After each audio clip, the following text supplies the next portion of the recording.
আসসালামু আলাইকুম। এখন শুনবেন সংবাদ শিরোনাম। সরবরাহ স্বাভাবিক হলেও বাড়তি দামে এলপিজি কিনতে হচ্ছে গ্রাহককে। যমুনার অনুসন্ধানে ডিস্ট্রিবিউটর আর অ্যাসোসিয়েশনের কারসাজি, সিন্ডিকেটের কাছে জিম্মি ভোক্তা। তা উঠল অমর একুশে বই মেলার। সারা দেশে বইয়ের সংস্কৃতি ছড়িয়ে দেওয়ার নির্দেশ প্রধানমন্ত্রীর। আজ শিশু প্রহর, দু একদিনেই জমে ওঠার প্রত্যাশা আয়োজকদের। জোট নয়, এককভাবে স্থানীয় সরকার নির্বাচনের প্রস্তুতি নিচ্ছে এনসিপি। ৬ সিটিতে প্রশাসক নিয়োগ দেয় সুষ্ঠু ভোট নিয়ে আসিফ মাহমুদের শঙ্কা। অপরাধ নিয়ন্ত্রণে জেনেভা ক্যাম্পে আইন শৃঙ্খলা বাহিনীর যৌথ অভিযান, মাদক সহ আটক বেশ কয়েকজন। পরিস্থিতি তদারকিতে খোদ আইজিপি।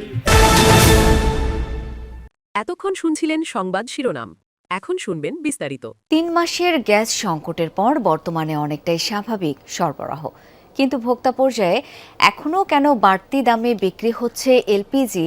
যমুনার অনুসন্ধানে উঠে এসেছে চাঞ্চল্যকর তথ্য। সংকট না থাকলেও দামের লাগাম টানছে না এক শ্রেণীর ডিস্ট্রিবিউটর। বিস্তারিত মশিউর অনিকের প্রতিবেদনে, ক্যামেরায় ছিলেন বিবেক।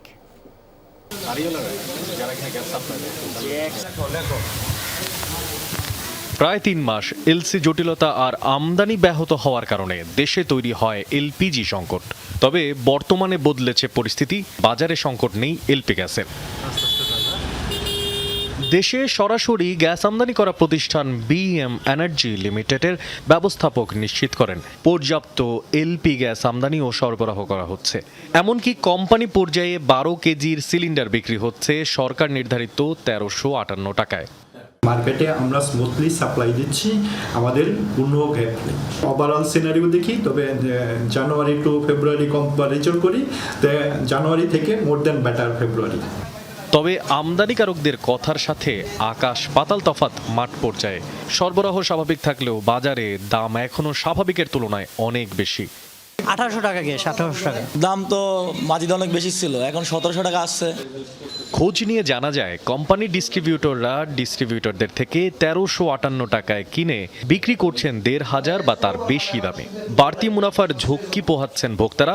লোকাল ডিস্ট্রিবিউটরদের বক্তব্য, তারা বাড়তি দামে কেনায় অতিরিক্ত দামে বিক্রি করতে বাধ্য হচ্ছেন, যার পেছনের মূল কারিগর কোম্পানি ডিস্ট্রিবিউটররা।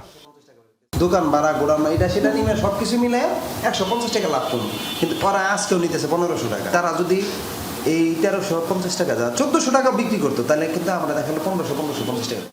অনুসন্ধানের এক পর্যায়ে হৃদয় এন্টারপ্রাইজ নামের এক কোম্পানি ডিস্ট্রিবিউটর তাদের সিলিন্ডার অমর একুশে বইমেলা হয়ে উঠুক শিক্ষা ও সংস্কৃতির সূতিকাগার।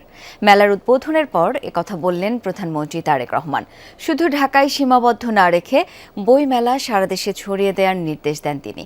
এ সময় বাংলাকে জাতিসংঘের অফিসিয়াল ভাষা হিসেবে স্বীকৃতি দেওয়ার জন্য কাজ শুরুর প্রয়োজনীয়তাও তুলে ধরেন তিনি। এর আগে বাংলা একাডেমির সাহিত্য পদক প্রাপ্তদের হাতে পুরস্কার তুলে দেন প্রধানমন্ত্রী তারেক রহমান।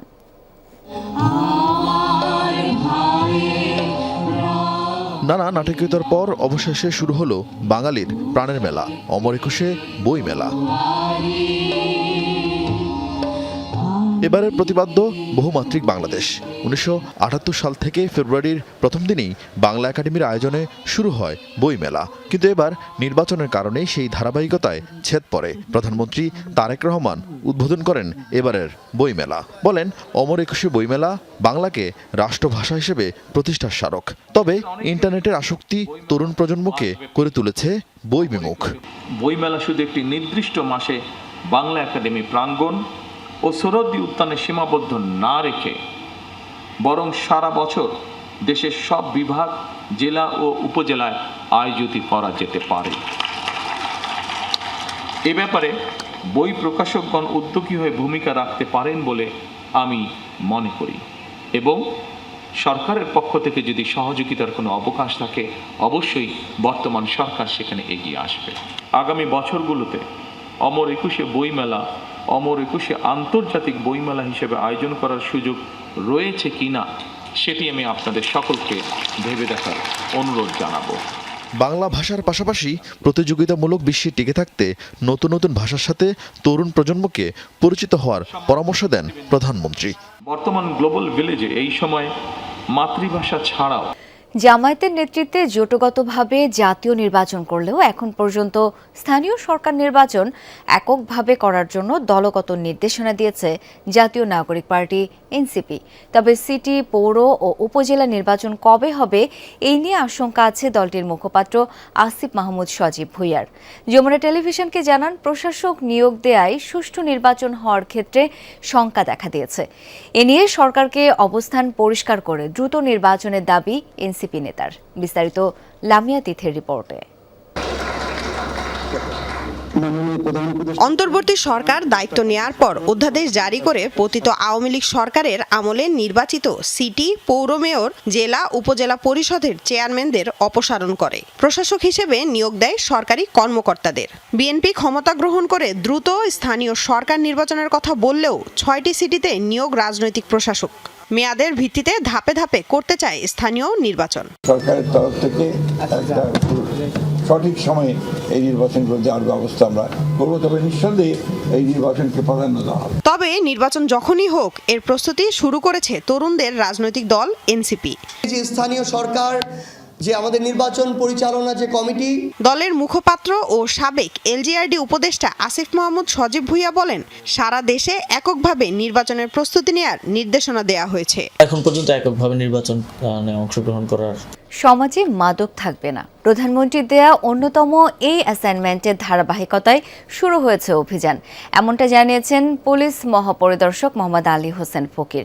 বৃহস্পতিবার রাতে মোহাম্মদপুর জেনেভা ক্যাম্প এলাকা পরিদর্শন করেন নতুন আইজিপি। এ সময় তিনি জানান, যারা রাজনৈতিক দলের আড়ালে অপরাধ কর্মকাণ্ডে জড়িত তাদের বিরুদ্ধে ব্যবস্থা নেওয়া হবে। সন্ধ্যায় জেনেভা ক্যাম্পে অভিযান চালিয়ে বেশ কয়েকজনকে আটক করে আইনশৃঙ্খলা বাহিনী। অভিযানে ডিএমপির সোয়াট টিম এবং প্রশিক্ষিত ডগ স্কোয়াডের 2 শতাধিক সদস্য অংশ নেয়। ঘনবসতিপূর্ণ জেনেভা ক্যাম্পের ভেতর কয়েকটি দলে বিভক্ত হয়ে চিরুনি অভিযান চালানো হয়, জব্দ করা হয় মাদক। মোহাম্মদপুরের অপরাধপ্রবণ এলাকাগুলোয় ঈদের আগ পর্যন্ত অভিযান চলবে, একথা জানিয়েছেন আইজিপি। এই জায়গাটা আমি কনসেন্ট্রেট করেছি ঈদের আগে যাতে এখানে কোনো ক্রাইম না হয় সেই ব্যাপারে মোটামুটি একটা এবং মাদকের স্পটগুলো আমরা প্রধানমন্ত্রীর 1 নম্বর অ্যাসাইনমেন্ট হচ্ছে সমাজে কোনো মাদক থাকবে না, কারণ আমাদের পুরো জেনারেশন নষ্ট হয়ে যাচ্ছে। এই ব্যাপারে আপনারা সবাই সহযোগিতা করবেন এবং আপনাদের সন্তানরা কে কোথায় কার সঙ্গে মিশছে এটাও আপনারা একটু খেয়াল রাখবেন। ঢাকা আরিচা ও নবীনগর চন্দ্রা মহাসড়কে লেন দখল করে অবৈধ দখলদাররা তৈরি করেছে হাটবাজার। কোথাও কোথাও গড়ে উঠেছে স্থায়ী ভবন। এতে ভোগান্তিতে পথচারী ও যাত্রীরা। বছরের পর বছর প্রশাসনের আশ্বাস থাকলেও স্থায়ী